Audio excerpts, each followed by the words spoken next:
The next thing that I want to talk about is how to cut these apples. So there's two different ways you can go about this. Now remember, again, apples, you know, like if you look at this one, you see how the bottom of it is shaped not flat.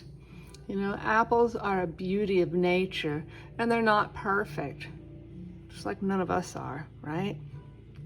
So you have to work with the apple a little bit. If I have an apple cutter, like I bet a lot of you do, this one would be kind of hard to do the apple cutter because it wouldn't go down very evenly because of that uneven edge. This apple is a little bit more uniformly shaped. I will tell you quite honestly that I don't love the apple cutters quite as much as my students do usually, because I think that they don't cut evenly and you have to get right on top of them too. So my apple cutter at home isn't as good as the apple cutters that we have at school. So now that I've got it started, my apple cutter, I'm just going to press right down, straight down, as straight as possible, right?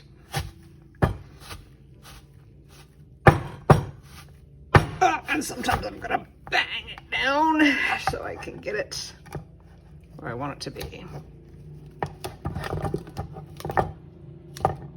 Okay. And that, my friends, that core is going to go in my compost.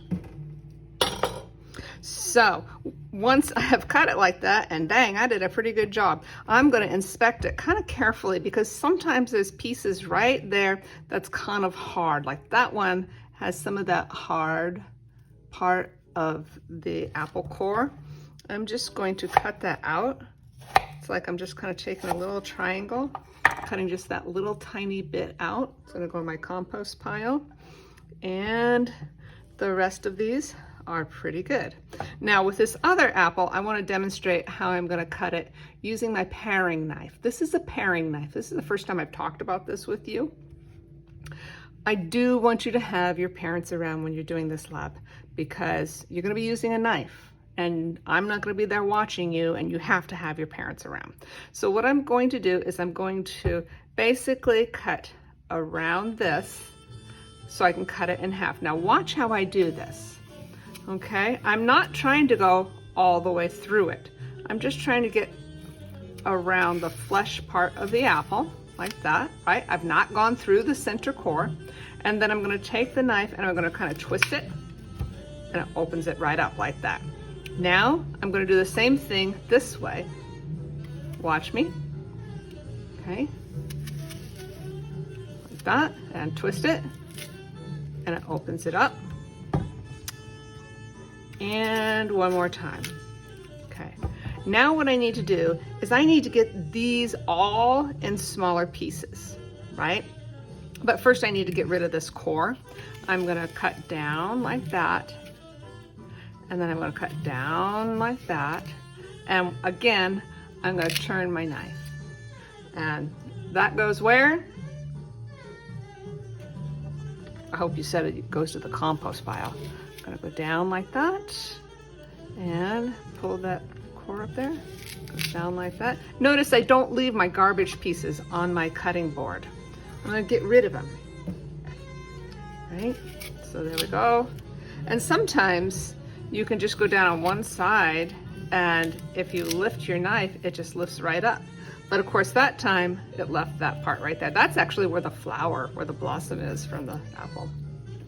All right, now I'm going to cut these down into smaller pieces. You can cut them like this, right? So that there's no danger of you cutting your finger. And now I want to get them into smaller pieces. So I'm going to cut them down like this. So now that you've seen the method, oh, actually that's a little too big right there. I have something that I call fork ready. And what that means is if you put it on the end of a fork, will it fit in your mouth?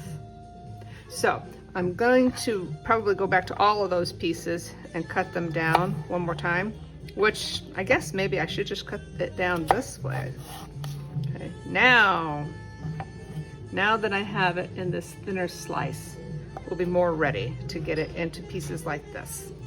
So watch quick.